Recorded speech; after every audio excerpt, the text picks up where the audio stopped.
I figured a nice way to talk about the Supremus hand sample versus Slumback that Fabian was mentioning before would be to take a look and dive into the stats and hands that Supremus played versus Slumbot. We have a very large sample of them, and I thought it would be cool to break it down, talk about some of the stats, talk about some of the match in general, and some things that we can kind of take away from it.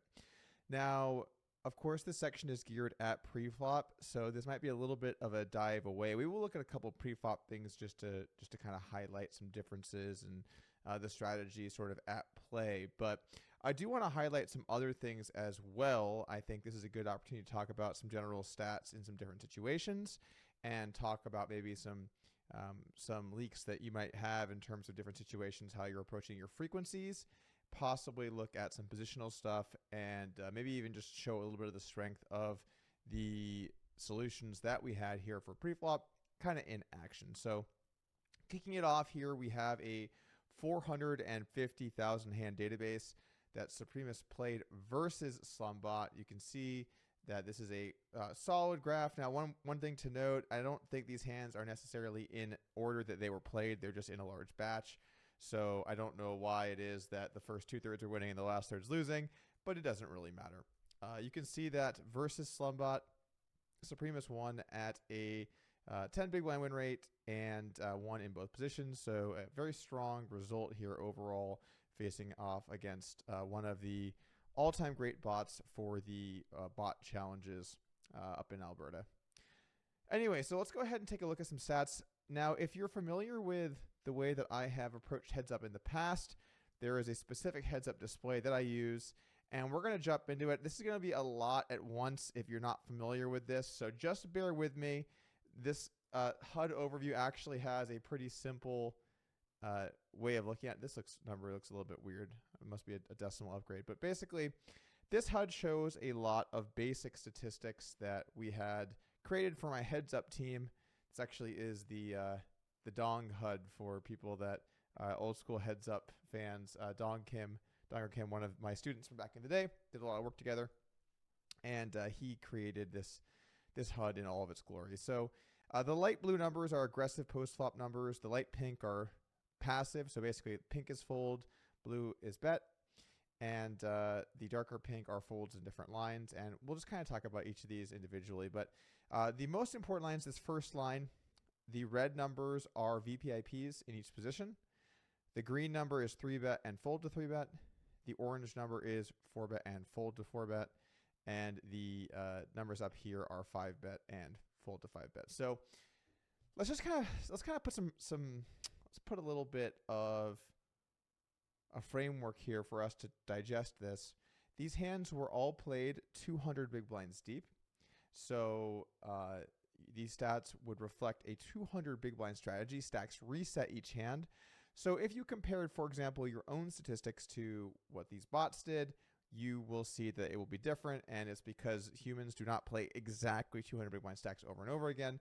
So even if you did play these exact ranges, it would be different in your own sample versus in the bot sample.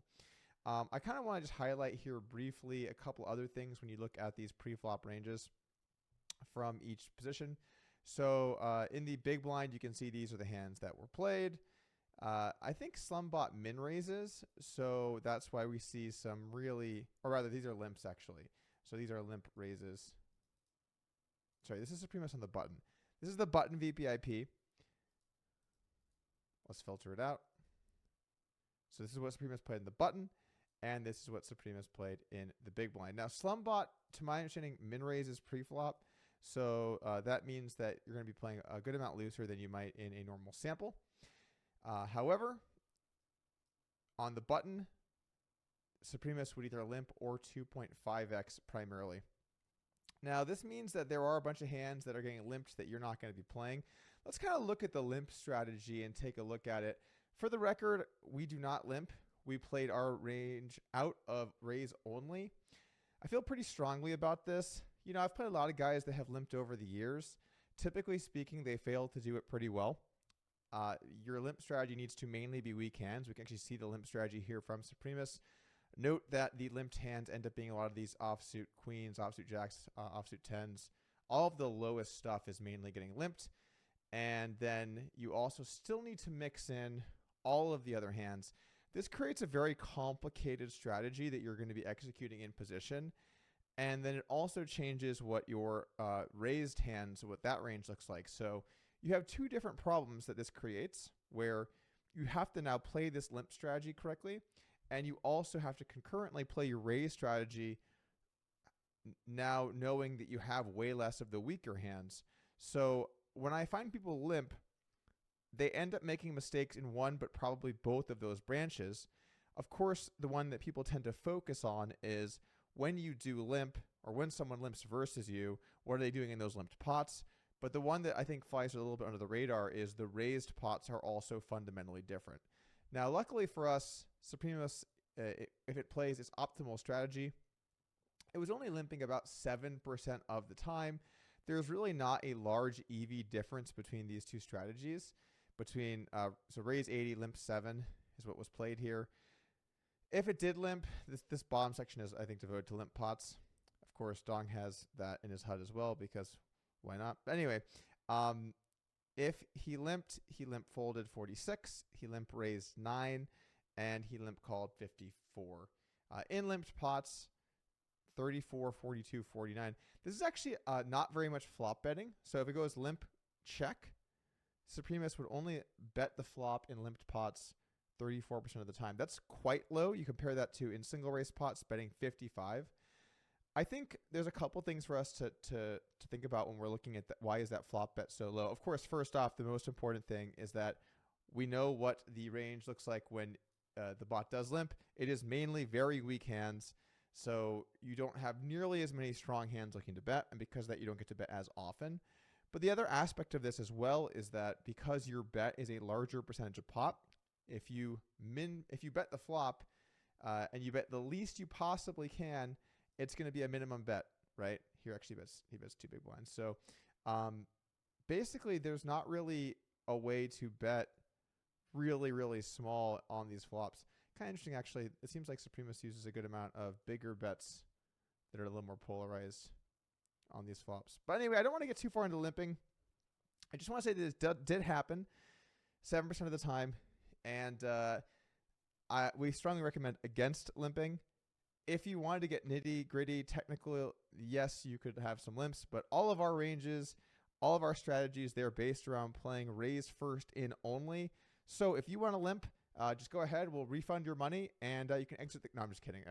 If you want to limp, of course, you could do your own thing, but then all of our subsequent material will not apply to you. So I'm just going to go ahead and say it.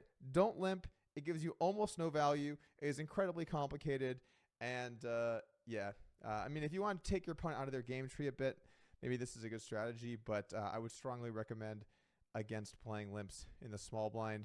I have yet to see any human do it particularly well, and the best players in the world don't limp. Okay, so that's some small blind stuff. As far as the big blind goes for Supremos, facing a min raise here, you're obviously going to be playing very, very wide compared to versus a 2.5x.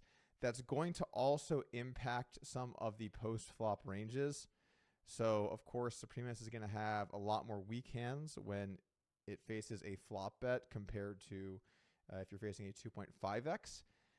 Now, one thing that I think people get a little carried away on, if somebody min-raises pre-flop, they're going to get so few folds that I do think your equity that you have to deny post-flop goes down a little bit.